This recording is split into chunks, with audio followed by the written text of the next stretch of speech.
Hello বন্ধুরা, তোমরা সবাই কেমন আছো? আশা করি অনেক ভালোই আছো। তো আজ আমরা এক্সপ্লেন করব ওয়েডনেসডে সিরিজের এপিসোড 5। এর আগের ওয়েব সিরিজগুলো যদি না দেখে থাকো তাহলে অবশ্যই দেখে নিও, যার লিঙ্ক আমি ভিডিওর ডিসক্রিপশন এবং কমেন্ট বক্সে পিন করে দেবো। আর প্লিজ নতুন হয়ে থাকলে চ্যানেলটিকে সাবস্ক্রাইব করে দিও। তাহলে চলুন বেশি কথা না বাড়িয়ে আজকের এক্সপ্লেনেশন শুরু করি। Classic explanation presenting Wednesday part 5। ভিডিওর শুরুতে আমরা দেখতে পাই ওয়েড তার বাবার পুরনো একটা কেসের ফাইল নিয়ে জানার চেষ্টা করছে যে যখন তিনি এই নেভারমোর স্কুলের স্টুডেন্ট ছিল তখন তার উপর একটা মার্ডার কেসের অভিযোগ ছিল এবং সেই ঘটনাটা এই স্কুলেই ঘটেছিল।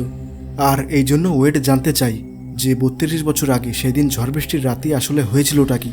তখন আমরা ফ্ল্যাশব্যাকে দেখতে পাই যে 1990 সালে রেভেন ড্যান্স ক্লাবের সময় ওয়েডের বাবা, যার নাম গোমেস অ্যাডামস, সে একটা মানুষকে তলোয়ার দিয়ে খুন করে ফেলে এবং তার লাশ ওপরে ছাদের উপর থেকে ফেলে দেয় নিচে। আর ঘটনাস্থলে সেইখানে প্রিন্সিপাল ভিমস ছিল এবং তিনি এইসব দেখে ভয়ে জোরে চিৎকার শুরু করে দেয়। এরপর সেইখানে পুলিশ আসে আর খুনের ইনভেস্টিগেশন করে এবং গোমেসকে অ্যারেস্ট করে নিয়ে চলে যায়। আর এই সমস্ত কিছু ঘটনা মর্টিসিয়া দাঁড়িয়ে দাঁড়িয়ে দেখা না ছাড়া আর কিছুই করতে পারে না। তো আমরা দেখতে পাই এই জন্য গোমেজের উপর একটা কেস ফাইল হয়, কিন্তু তিনি যে এই খুনটা করেছে এটা প্রমাণিত হয়নি, সেই জন্য তাকে ছেড়ে দেওয়া হয়। এরপরে সিন শিফট হয় আর আমরা দেখতে পাই বর্তমান সময়ের ঘটনা, যেখানে নেভারমোর স্কুলে প্যারেন্টস উইকেন্ড ডে হচ্ছে। প্যারেন্টস উইকেন্ড ডে হলো বিশেষ একটা দিন এবং এইটি টানা 1 সপ্তাহ ধরে চলবে। এই দিনে সবাই নিজের নিজের ছেলে মেয়েদের সাথে দেখা করার জন্য আসে এবং তারা 1 সপ্তাহ ধরে তাদের সাথে থাকার সুযোগ পায়। আর সেই জন্য ওয়েডের বাবা মা ওয়েডের সাথে দেখা করার জন্য এখানে আসে। এরপর আমরা দেখতে পাই প্রিন্সিপাল ভিমস সমস্ত ছাত্রছাত্রী আর তার বাবা মাকে অ্যানাউন্স করে বলছে নেভারমোর একাডেমি হলো এমন একটি সংস্থা যেখানে মানুষ হাসতে খেলতে বড় হয়, সে যেই হোক না কেন আর যেমনই হোক না কেন। এই সমস্ত কথা শুনে সবাই সেইখানে জোরে জোরে হাততালি বাজাতে শুরু করে এবং এখানেই প্রিন্সিপাল ভিমসের কাছ থেকে আমরা জানতে পারি যে ইয়োজিন এখনও মরেনি, সে আইসিইউতে ভর্তি আছে আর বর্তমানে সে এখন কোমায় আছে। এরপর আমরা দেখতে পাই সবাই সবার ছেলে মেয়েদের সাথে আলাপ আলোচনা করছে, কিন্তু ওয়েড আর র্যানিড তার বাবা মায়ের সাথে মিট করতে বর্তমানে ইচ্ছুক নয়। কিন্তু যাই হোক, এসেই যখন পড়েছে তখন মিট না করে কোথায় যাবে। আমরা দেখতে পাই ওয়েডের বাবা মা ওয়েডের কাছে আসে। এতদিন পর ওয়েডকে কাছে পেয়ে তার বাবা তাকে বুকিয়ে জড়িয়ে ধরে। তখন ওয়েডের মা তাকে জিজ্ঞাসা করে, ডার্লিং, আমাদেরকে সবকিছু খুলে বলো। তখন ওয়েড তার বাবা মাকে বলে, তোমরা যেদিন থেকে আমাকে এইখানে ছেড়েছ তারপর থেকে আমাকে শুধু হত্যা করার চেষ্টা করা হয়েছে। এরপরে সিন শিফট হয় আর আমরা দেখতে পাই প্রিন্সিপাল ভিমসের অফিসে, যেখানে অ্যাডামস ফ্যামিলি প্রিন্সিপাল ভিমসের সাথে আলোচনা করছে। আর সেখানেই মর্টিসিয়া তার 20 বছর আগের পুরনো একটা ছবির অ্যালবাম খুঁজে পায়, যেটা দেখে মর্টিসিয়া তার পুরনো দিনের কথা মনে পড়ে যায়। তখন মর্টিসিয়া প্রিন্সিপাল ভিমসকে একটা পুরনো দিনের স্মৃতির কথা বলে, তোমার মনে আছে আমরা যখন সলিস্টিস ট্যালেন্ট শোতে একটা ডুয়েট গিয়েছিলাম আর সেইখানে তুমি হুবহু জুডি গার্ল্যান্ডের নকল করেছিলে। যেটা শুনে প্রিন্সিপাল ভিমস একটু খুশি হয়। তখন মর্টিসিয়া এই অ্যালবামটা তার কাছে 1 সপ্তাহের জন্য রেখে দেয়। এরপর প্রিন্সিপাল ভিমস তাদেরকে বলে, ওয়েডনেসডের থেরাপিস্টের কথা হচ্ছে যে ওয়েড এখনও মানুষের সাথে সাধারণভাবে মিলঝুল করে থাকতে শেখেনি, এই কারণে এখনও সেই রেজাল্ট পাওয়া যায়নি যেটা আমরা চাচ্ছি। ডক্টর কিনবোর্ডের সাথে আমি কথা বলেছি আর আমাদের দুইজনের ধারণা এই সপ্তাহে যদি সবাই মিলে একটা ফ্যামিলি সেশন করা যায় তাহলে খুব ভালো হবে। এরপর ওয়েডের বাবা মা ওয়েডকে নিয়ে চলে আসে পিলগ্রিম ওয়ার্ল্ডে ডক্টর কিনবোর্ডের কাছে ফ্যামিলি সেশনের জন্য। এইখানে শেরিফ গ্যালপিন ওয়েডের বাবা গোমেস অ্যাডামসকে দেখে খুবই রেগে যায়। তখন টাইলার তার বাবাকে বলে, কি হয়েছে বাবা, তুমি এরকম বলছো কেন? তখন তার বাবা বলে, একটা খুনি আমার সামনে মুক্ত হয়ে ঘুরে বেড়াচ্ছে আর আমি কিছুই করতে পারছি না। এর পরপরই শেরিফ গ্যালপিনের কাছে একটা ফোন আসে আর ফোনে খবর পাওয়া যায় সেই মর্গে আরও একটা খুন হয়েছে। তখন শেরিফ তাড়াতাড়ি করে ইনভেস্টিগেশন করার জন্য বেরিয়ে পড়ে। এইদিকে টাইলার তার বাবার কাছে জানতে চায় যে আসলে কি হয়েছে। তখন তার বাবা টাইলারকে সব খুলে বলে যে মর্গে পোস্টমর্টম করার যেই ডাক্তার ছিল সে নিজে নিজেই বন্দুক দিয়ে তার মাথার খুলি উড়িয়ে দিয়েছে। এরপর এইদিকে আমরা দেখতে পাই ওয়েডকে, সে তার পরিবারের সাথে না চাইতেও ফ্যামিলি সেশন করছে। সেখানেই ডক্টর কিনবোর্ড তার বাবা মাকে বলে, আপনারা প্লিজ দয়া করে বলুন আমাকে যে ওয়েডনেসডেকে ছাড়া আপনাদের কেমন লাগে। সেখানেই ওয়েড রেগে যায় এবং ডক্টর কিনবোর্ডের সামনে তার বাবা মাকে একটা ছবি দেখিয়ে বলে যে গ্যারেট গেটস কে হয় আর তার খুনের অভিযোগ আপনার উপর কেন। এই কথা শুনে ওয়েডের মা রেগে যায় আর তাকে বলে, সেই অভিযোগগুলো ফিরিয়ে নেওয়া হয়েছিল তার কারণ তোমার বাবা একজন নির্দোষ মানুষ। তখন ওয়েড বলে, তাহলে এইখানকার শেরিফ এইটা মানে না কেন? এই কথা শুনে ওয়েডের মা আরও বেশি রেগে যায় এবং ওয়েডকে কিছুই বলতে চায় না। তখন ওয়েড রেগে সেখান থেকে চলে যায় এবং তার মাকে বলে যদি তুমি আমাকে সত্যিটা না বলো তাহলে আমি নিজেই সেটা খুঁড়ে বের করব। এরপর আমরা দেখতে পাই ওয়েড সেইখান থেকে চলে আসে ইয়োজিনের কাছে। ইয়োজিন এখন আইসিইউতে ভর্তি আছে। এখানে আমরা দেখতে পাই থিঙ্ক ইয়োজিনের খেয়াল রাখছে এবং এই কাজের জন্য ওয়েড থিঙ্ককে ধন্যবাদ জানায়। এরপর ওয়েড ইয়োজিনকে মধু দেয় এবং তার মন ভালো করার চেষ্টা করে। তাকে আরও বলে যে মৌমাছি আর আমরা তোমাকে খুবই মিস করছি। ব্যাস এতটুকু বলে ওয়েড সেখান থেকে চলে যায়। এরপর এইদিকে আমরা দেখতে পাই মর্গে, যেখানে সেই পোস্টমর্টেম করা ডাক্তার নিজেই সুইসাইড করে নিয়েছে। আমরা দেখতে পাই এইটা সেই মর্গের রুম যেখানে ওয়েড আর থিং সেই দিন লুকিয়ে লুকিয়ে এসেছিল। এখানে শেরিফ গ্যালপিনের জুনিয়র অফিসার রিচি স্যান্টিগো বলে যেই বন্দুক থেকে গুলিটা চলেছে সেইটা লিগালি ছিল এবং তার নামেই ছিল। এর পাশাপাশি সমস্ত সিসিটিভি ক্যামেরাতে ব্ল্যাক বাবলগাম লাগিয়ে সমস্ত ক্যামেরা ব্লক করে দিয়েছে। আর এর সাথে এখানে একটা সুইসাইড নোটও পাওয়া গেছে। সুইসাইড নোটে যা কিছু লেখা ছিল তার সব কিছু শেরিফ গ্যালপিনকে বলা শুরু করে দেয় যে তিনি একটি পুরনো খুনের মামলার জন্য নিজেকে দোষীবোধ করছিলেন। তার কারণ তিনি সেই খুনটিকে ধামাচাপা দিয়েছিলেন এবং নকল রিপোর্টও বানিয়েছিলেন। আর এই সমস্ত ঘটনা তাকে এত বছর ধরে জ্বালিয়ে খাচ্ছিল। রিচি স্যান্টিগো যখন বলে এইটা গ্যারেট গেটস খুনের মামলা, তখনই গ্যারেট গেটসের কথা শুনে শেরিফ বুঝতে পেরে যায় যে খুনি আসলে কে। তখন জুনিয়র অফিসার তাকে বলে আপনি জানেন খুনি কে? শেরিফ বলে আমি 30 বছর ধরে অপেক্ষা করছি তার খুনিকে সাজা দেওয়ার জন্য, কিন্তু কোনো প্রমাণ না থাকায় আমি এইটা কখনো করতে পারিনি। কিন্তু এত বছর পর হলেও এই প্রমাণটা আমি এখন পেয়ে গেছি। এখনও অ্যাডামস আর বাঁচতে পারবে না। এরপর আমরা দেখতে পাই ওয়েডের মা একটা গোলাপ ফুল নিয়ে কবরস্থানের দিকে যাচ্ছে এবং সেখানে একটা কবরের কাছে গিয়ে ওই গোলাপ ফুলের ফুলগুলো ছিঁড়ে শুধু ডালটা দিয়ে দেয়। আর এই সমস্ত কিছু দেখে নেয় ওয়েড। ওয়েডের মা চলে যাওয়ার পর ওয়েড সেই কবরের কাছে যায়। সেইখানে গিয়ে লক্ষ্য করে ওয়েড ওই কবরে লেখা ছিল গ্যারেট গেটস। এরপর সিন শিফট হয় আর আমরা দেখতে পাই নেভারমোর স্কুলের কডে, যেখানে সবাই ভেন্ডারের খাওয়ার দাওয়ার এনজয় করছে। কিন্তু তখনই সেইখানে শেরিফ গ্যালপিন চলে আসে এবং গুমেজকে অ্যারেস্ট করে নিয়ে চলে যায়। এবং সেইখানে থাকা সমস্ত মানুষ এই দৃশ্যটা দেখে হতভম্ব হয়ে যায় যে আসলে হচ্ছেটা কি। এরপর আমরা দেখতে পাই ওয়েড জেলে আসে তার বাবার সাথে দেখা করার জন্য। ওয়েড তার বাবাকে বলে আমি আজকে আমার মাকে একটা কবরের উপর গোলাপ রাখতে দেখেছি, আর সেই কবরের উপর লেখা ছিল গ্যারেট গেটস, সেই ছেলেটা যার হত্যার জন্য তুমি আজকে জেলে। তখন এই সমস্ত কথা শুনে ওয়েডের বাবা ওয়েডকে সবকিছু খুলে বলে দেয় যে গ্যারেট গেটস তোমার মাকে ভালোবাসতো। সে তোমার মায়ের কাইন্ডনেসকে ভালোবাসা মনে করে ফেলেছিল। তার একতরফা ভালোবাসা আবেশে পরিণত হয় এবং সে তোমার মায়ের পিছু করাও শুরু করে দেয়। এই সমস্ত কথা শুনে ওয়েড বলে তোমরা পুলিশের কাছে যাওনি কেন? ওয়েডের বাবা বলে আমরা গিয়েছিলাম, তবে তার পরিবার ছিল এই জেরিকো শহরের সবচেয়ে প্রাচীন এবং ধনী। আমাদের কথা কারা শুনত? গ্যারেটসের বাবা, যার নাম অ্যান্সেল গেটস, তিনি আউটকাস্ট মানুষদের ঘৃণা করত। তিনি সহ্য করতে পারেনি যে তার একমাত্র ছেলের উপর তোমার মা পুলিশের কাছে অভিযুক্ত করেছে। রেভেন ড্যান্সের দিন এই মামলাটা আরও বেশি বেড়ে যায়। এরপর ওয়েডের বাবা যা যা বলে সব আমরা ফ্ল্যাশব্যাকে দেখতে পাই। এখানে আমরা দেখতে পাই ওয়েডের বাবা এবং ওয়েডের মা একে অপরকে কিস করছিল, কিন্তু তখনই সেখানে চলে আসে গ্যারেট গেটস। আমরা দেখতে পাই তার চোখগুলো রাগে লাল ছিল, দেখে মনে হচ্ছে সে গুমেজকে আর জীবিত ছাড়বে না। এরপর সে একটা তরোয়াল নিয়ে গুমেজকে মারার জন্য এগিয়ে আসে। গোমেজ তার প্রাণ বাঁচাতে সে ওইখান থেকে পালিয়ে যায়। এরপর গ্যারেটস গোমেজকে মারার চেষ্টা করে আর লাথি মেরে তাকে দূরে ঠেলে দেয়। সেখানে পড়ে থাকা ওই তলোয়ার দেখে গোমেজ নিজেকে বাঁচানোর চেষ্টা করে। এরপর গ্যারেটস যখন তাকে মারার জন্য ধেয়ে আসে তখন ভুল করে সেই তলোয়ারটা তার পেটে লেগে যায়, একটা ভয়ঙ্কর দুর্ঘটনার মতো।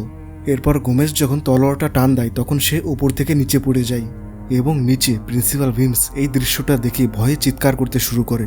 এই দৃশ্যটা ভিডিওর শুরুতে আমরা দেখতে পেয়েছিলাম। এরপর এইদিকে আমরা দেখতে পাই ওয়েড এই সমস্ত কথা শুনে বুঝতে পেরে যায় যে তার বাবার উপর আসলে খুনের অভিযোগ কেন। তখন ওয়েড তার বাবাকে বলে আমাকে সত্যি কথা বলার জন্য ধন্যবাদ বাবা। এরপর ওয়েড সেইখান থেকে চলে আসে পুলিশ স্টেশনে শেরিফ গ্যালপিনের কাছে এবং তাকে বলে গ্যারেট গেটসকে আমার বাবা মারেনি, তিনি নির্দোষ। তখন শেরিফ গ্যালপিন বলে আমার কাছে তার প্রমাণ আছে, আর সেই তলোয়ারটাও যেটা দিয়ে তিনি খুন করেছিলেন, এবং আমি সেইগুলো নিয়ে আদালতে যাচ্ছি। তখন ওয়েড শেরিফ গ্যালপিনকে বলে আপনার এই সমস্ত ঘটনা একটু অদ্ভুত লাগছে না? সেই পোস্টমর্টেম করা ডাক্তার যার নাম কর্নার, তিনি 1 দশকের পুরনো হত্যার মামলার অনুশোচনায় নিজেই আত্মহত্যা করে ঠিক ওই সপ্তাহে যখন আমার বাবা এইখানে ফিরে আসলো। কিন্তু শেরিফ এই সমস্ত কথাকে অস্বীকার করে বলে আমি শুধু একটা অপরাধীকে দেখতে পাচ্ছি যে শেষ পর্যন্ত তার অপরাধের জন্য মূল্য দিতে যাচ্ছে। তখন ওয়েড শেরিফকে বলে শেরিফ আপনি কেন বুঝতে পারছেন না যে কেউ তো আছে আমার তদন্তকে মরিয়া হয়ে আটকানোর চেষ্টা করছে। আমি সেই রাক্ষসের গুহাটাও খুঁজেছি এবং আমি আপনাকে সেই রাক্ষসের ডিএনএ স্যাম্পেলও দিয়েছি, আর আপনি সেই ডিএনএটা পরীক্ষা করেছেন কিনা তখন শেরিফ রেগে গিয়ে বলে, এই যে তোমার ডিএনএ ম্যাচ করেনি, নেগেটিভ এসেছে। তখন শেরিফ আরও বলে, দেখো ওয়েডনেসডে, তোমার বাবাকে একদম বাঁচানোর চেষ্টা করবে না, কারণ তোমার বাবার জন্য পুরো গ্যারেটসের পরিবার শেষ হয়ে গেছে। তখন ওয়েড বলে, কি হয়েছিল তাদের? তখন শেরিফ বলে, গ্যারেটসের মা নিজেকে ফাঁসি লাগিয়ে নিয়েছে, তার বাবা মদের নেশায় মারা গেছে, আর তার ছোট বোনও বাঁচতে পারেনি, পুরো পরিবার শেষ হয়ে গেছে।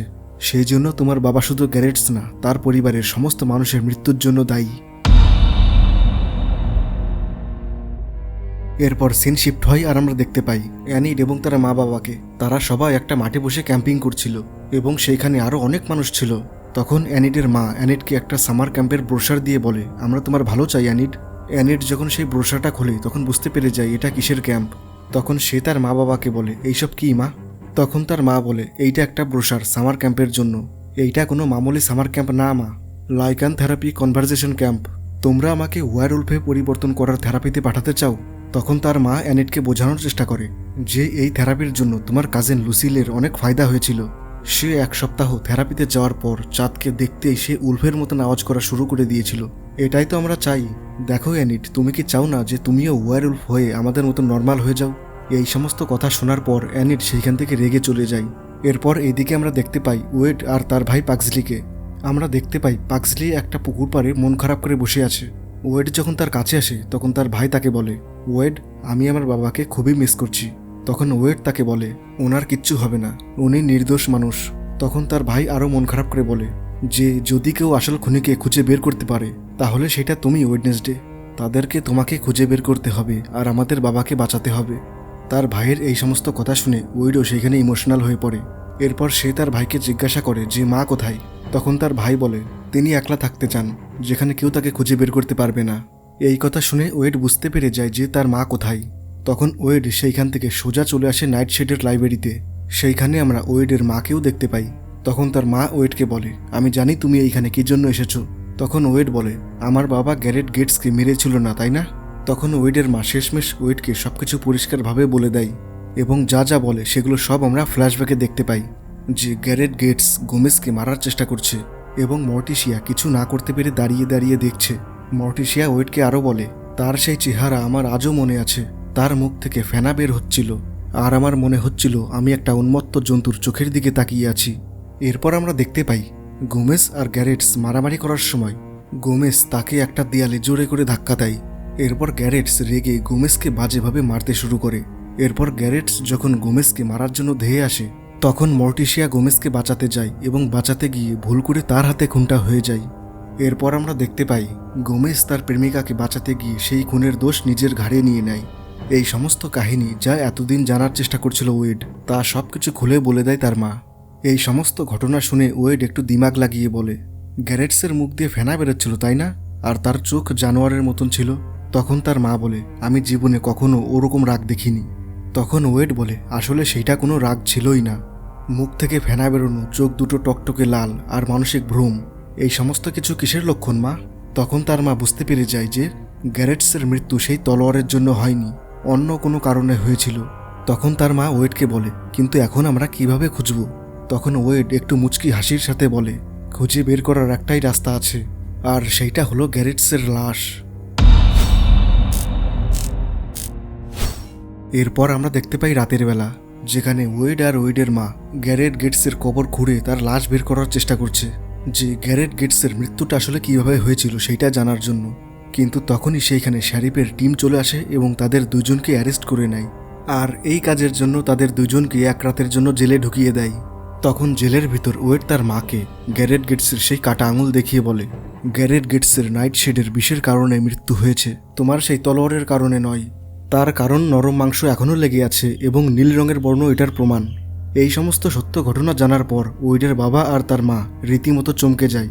এরপর ওয়েড যখন তার মার কাছ থেকে গ্যারেট গেটসের সেই আঙুলটা নিতে যায় তখনই ওয়েড গ্যারেট গেটসের একটা অতীত দেখতে পাই। এখানে ওয়েডের সাথে সাথে আমরাও দেখতে পাই যে গ্যারেট গেটসের বাবা অ্যান্সেল গেটস তার ছেলেকে নাইটশেডের বিষ দিয়ে নেভারমোর স্কুলের সমস্ত আউটকাস্ট মানুষগুলোকে মেরে ফেলতে বলছে, এবং গ্যারেটস তার বাবার কথা মতন সেই বিষের কৌটোটা তার বুক পকেটে ঢুকিয়ে নেভারমোর স্কুলের ভিতরে চলে আসে। কিন্তু তখনই মর্টিশিয়া আর গোমেজ তার সামনে পড়ে যায়। এরপর তাদের দুইজনের মধ্যে মারামারি হওয়ার সময় গোমেজ গ্যারেটসকে একটা দেওয়ালে জোরে করে ধাক্কা মারে, যার ফলে তার বুক পকেটে থাকা বিষের শিশি ভেঙে যায়। ফলে গ্যারেটের শরীরের ভিতর বিষ প্রবেশ করে যায় এবং মৃত্যু হয়। এরপর ওয়েড যা যা দেখতে পায় সমস্ত কিছু তার মা আর তার বাবাকে বলে দেয় যে গ্যারেট শুধু আমার বাবাকে মারতে চায়নি, সে নাইট শেডের বিষ দিয়ে পুরো স্কুলটাকে মারতে চেয়েছিল। এরপর সিন শিফট হয় আর আমরা দেখতে পাই পরের দিন সকালে, যেখানে ওয়েড আর ওয়েডের মা চলে আসে পিলগ্রিম ওয়ার্ল্ডে মেয়রের অফিসে এবং ওয়েড মেয়রকে সেই আঙুল দেখিয়ে বলে গ্যারেটসের তলোয়ারের কারণে মৃত্যু হয়নি, তার নাইট শেডের বিষের কারণে মৃত্যু হয়েছে। আর এই কথাটা আপনি আগে থেকেই জানতেন, কেননা ওই সময় আপনি শরিফ ছিলেন এবং এই কেসের সত্যতা আপনি ঢেকেছিলেন। তখন এই সমস্ত সত্য ঘটনা শুনে মেয়র তাদেরকে সবকিছু বলে দেয় যে অ্যানসেল গেটস ঘেন্না করত আউটকাস্ট এবং নেভারমোর স্কুলকে। তার ধারণা ছিল যে স্কুলের জমি তার পরিবারের কাছ থেকে 200 বছর আগে চুরি করে নেওয়া হয়েছিল। সেই দিন রেভেন ড্যান্সের রাতে গ্যারেট পাঞ্চে সমস্ত আউটকাস্ট মানুষগুলোকে মারতে গিয়েছিল। অ্যানসেল গেটস নেশা অবস্থায় সমস্ত কথা আমাকে বলেছিল, এটা তারই আইডিয়া ছিল। তখন ওয়েট মেয়রকে সেই পোস্টমর্টেম করা ডাক্তারের কথা বলে যে আপনি ডক্টর আনোয়ারের কাছ থেকে নকল অটোপসি রিপোর্ট কেন বানিয়েছিলেন। তখন এই সমস্ত কথা শুনে মেয়র চিন্তায় পড়ে যায়, ভাবছে এই সমস্ত কথা ওরা কি করে জানলো। তখন মেয়র তাদেরকে পরামর্শ দেয়, আপনারা আমার কাছ থেকে কি চান বলুন। তখন ওয়েড বলে আমার বাবাকে সমস্ত দোষ থেকে মুক্ত করা হোক আর সম্মানের সাথে তাকে জেল থেকে ছেড়ে দেওয়া হোক এবং শরিফকে তার অফিসের তরফ থেকে ক্ষমা যেতে হবে। তখন মেয়র কোনো উপায় না দেখে ওয়েডের কথায় রাজি হয়ে যায়। এরপর আমরা দেখতে পাই ওয়েডের বাবাকে সসম্মানে জেল থেকে মুক্ত করা হয় এবং তার কাছে শরিফকে ক্ষমা চেতে হয় আর গোমেজও তাকে ফ্রেন্ডলিভাবে ক্ষমা করে দেয়। এরপর এইদিকে আমরা দেখতে পাই ওয়েড আর ওয়েডের মাকে। তখন ওয়েডের মা ওয়েডকে জিজ্ঞাসা করে তোমার দিব্যদৃষ্টি কবে থেকে শুরু হয়েছে। ওয়েড তাকে বলে কয়েক মাস আগে থেকে, নেভারমোর স্কুলে আসার ঠিক আগে। ওয়েড তাকে আরও বলে কখনো কখনো কোনো বস্তুতে হাত দেওয়ার পর আমি অতীত বা ভবিষ্যতের খুব হিংস্র আভাস পাই আর আমি সেইটাকে কন্ট্রোল করতে পারি না। তখন তার মা তাকে বলে আমাদের সাইকিক শক্তি আমাদের মূল স্বভাবের উপর নির্ভর করে, কিন্তু বিনা ট্রেনিংয়ে সেটা তোমাকে পাগল করে দিতে পারে। কাশ আমি তোমাকে কোনো সাহায্য করতে পারতাম, তার কারণ এই শিক্ষা জীবিত মানুষের থেকে পাওয়া যায় না, কিন্তু একটা নির্দিষ্ট সময়ে আমাদের পূর্বপুরুষ এই শিক্ষাটা দেওয়ার জন্য আমাদের সাথে সম্পর্ক করে। তখন এই সমস্ত কথা শুনে ওয়েড তার মাকে বলে গুডি অ্যাডামস, আমি গুডি অ্যাডামসকে দেখেছি। তখন তার মা তাকে বলে সাবধানে থেকে ওয়েডনেসডে, গুডি কিন্তু অনেক শক্তিশালী ছিল। এই সমস্ত কথা শুনে ওয়েড বুঝতে পেরে যায় যে আমার এখন কি করতে হবে। এরপর আমরা দেখতে পাই ওয়েডের বাবা সেখানে চলে আসে এবং তার বাবাকে দেখে সবাই তাকে ভালোবেসে জড়িয়ে ধরে। এখানে আমরা দেখতে পাই ওয়েডও এখন তার মা বাবাকে পছন্দ করতে ভালোবাসতে শুরু করেছে। এর সাথে এই দিকে আমরা দেখতে পাই মেয়রকে, সে গ্যারেট গেটসের ফ্যামিলি ফটো দেখে কিছু একটা ভাবছে। এরপরে সিন শিফট হয় আর আমরা দেখতে পাই নেভারমোর স্কুলে, যেখানে সবাই এখন বিদায় নিচ্ছে, মানে প্যারেন্টস উইকেন্ডে এখন শেষ, যার ফলে সবার বাবা মা এখন চলে যাচ্ছে। সেখানে আমরা দেখতে পাই অ্যানিডের বাবা মাকে এবং সেখানেই অ্যানিডের মা অ্যানিডকে যেই করেই হোক সামার ক্যাম্পে পাঠানোর পুরো চেষ্টা করছে, যাতে সেও সবার মতন তাড়াতাড়ি ওয়্যারউলফ হতে পারে। কিন্তু অ্যানিড সেইখানে তার মায়ের কথায় খুবই রেগে যায় এবং সেখানেই তার মায়ের মুখের উপর বলে দেয় আমি সেইখানে যাব না, না এই বছর না ওই বছর। যদি আমাকে ওয়্যারউলফ হতেই হয় তাহলে সঠিক সময়ে আমি নিজেই হয়ে যাব, আপনার কথা মতন নয়। এরপর এইদিকে আমরা দেখতে পাই ওয়েডকে, যেখানে তার বাবা মাও এখন চলে যাচ্ছে এবং সেখানেই ওয়েডের মা ওয়েডকে সেই পুরনো ফটোর অ্যালবাম দিয়ে বলে এইটা প্রিন্সিপাল বিমসকে দিয়ে দিও এবং সাথে আরও বলে ওয়েডনেসডে আমাকে কখনো পর ভেবো না, যখনই তোমার কোনো জিনিসের দরকার হবে আমাকে শুধু ক্রিস্টাল বলে মনে করিয়ে দেবে। এরপর ওয়েডের মা ওয়েডকে রেখে সেইখান থেকে চলে যায়। আনফর্চুনেটলি ওয়েড যখন সেই অ্যালবামটা খোলে তখন সে অবাক হয়ে যায়। তখনই ওয়েড সেই অ্যালবাম নিয়ে প্রিন্সিপাল বিমসের অফিস রুমে চলে আসে এবং প্রিন্সিপাল বিমসকে বলে আমি জানি আমি সত্যি সেদিন রাতে রোয়ানের খুন হতে দেখেছি, আর পরের দিন যেই রোয়ান এসেছিল সেইটা আপনি ছিলেন। আমার মায়ের সাথে আপনি সেই ট্যালেন্ট শোতে জুডি গার্ল্যান্ডের নকল করেছিলেন না, আপনি সেই জুডি গার্ল্যান্ডেই পরিণত হয়েছিলেন। কিন্তু লরিসা বিমস ওয়েডের কথাকে অস্বীকার করে বলে এইটা সত্য নয়। কিন্তু ওয়েড যখন বলে তাহলে আমি শরিফ গ্যালপিনকে রোয়ানের খুনের ব্যাপারে বলি এবং তিনি এই কেসের ইনভেস্টিগেশন করুক, তখন প্রিন্সিপাল বিমস বলে তুমি এই কথাটা কাউকে বলবে না মিস অ্যাডামস, আর যদি বলেও দাও তাহলে কোনো ফায়দা হবে না। বিমস আরও বলে ওয়েডকে রোয়ানের বাবা আগে থেকেই জানতো এবং তিনি আমার সিদ্ধান্তকে পুরোপুরি সমর্থন করেন যে এই কথাটা আমি পুলিশের থেকে লুকিয়েছি। এই কথাই ওয়েড যখন বিমসকে জিজ্ঞাসা করে যে তার বাবা মারা এরকম চাইবে কেন, তখন প্রিন্সিপাল বিমস ওয়েডকে বলে কারণ রোয়ান তার বুদ্ধি হারিয়ে ফেলেছিল। টেলিক্যানেটিক শক্তির কারণে পাগল রোয়ান 2 বার তোমার জীবন নিতে চেয়েছিল। আমি যাই করেছি তা এই স্কুলটাকে বদনামের হাত থেকে বাঁচানোর জন্য এবং আমাদের স্টুডেন্টদের ক্ষতির হাত থেকে বাঁচানোর জন্য করেছি। তাদের দুজনের মধ্যে কথা হতে হতে হঠাৎ তারা লক্ষ্য করে বাইরে অনেক চেঁচামেচি চিল্লাচিল্লির আওয়াজ শোনা যাচ্ছে। এরপর তারা যখন অফিসের বালকানিতে চলে আসে তখন তারা দেখতে পায় বাইরে মাঠের ভেতর দাউ দাউ করে আগুন জ্বলছে এবং সেইখানে লেখা আছে ফায়ার উইল রেইন, যার অর্থ আগুনের বৃষ্টি হবে। এবং এই আগুনের বৃষ্টি দেখতে দেখতে এই ওয়েব সিরিজটা এখানেই শেষ হয়। তো বন্ধুরা, তোমরা সবাই ওয়েডনেসডে সিরিজের যতগুলো পার্ট দেখেছো, মানে 1 থেকে 5 পর্যন্ত, সেইখানে তোমরা দেখতে পেয়েছো যে একের পর এক শুধু টুইস্ট বেরোচ্ছে। প্রথমে সেই হিংস্র নেকড়ের রাক্ষস, তারপর নাইটশেড সোসাইটি, তারপর গুডি অ্যাডামস এবং জোসেফ ক্র্যাকস্টনের রহস্য, যেটা ওয়েড এখনো সমাধান করতে পারেনি। তো এই সমস্ত একের পর এক টুইস্ট আমরা দেখতে পেয়েছিলাম, যেগুলোর রহস্য আজ পর্যন্ত আমরা জানতে পারিনি। এবং এই সমস্ত রহস্যের উদ্ঘাটন আমরা নেক্সট ভিডিওতে, মানে পার্ট 6-এ জানতে পারবো।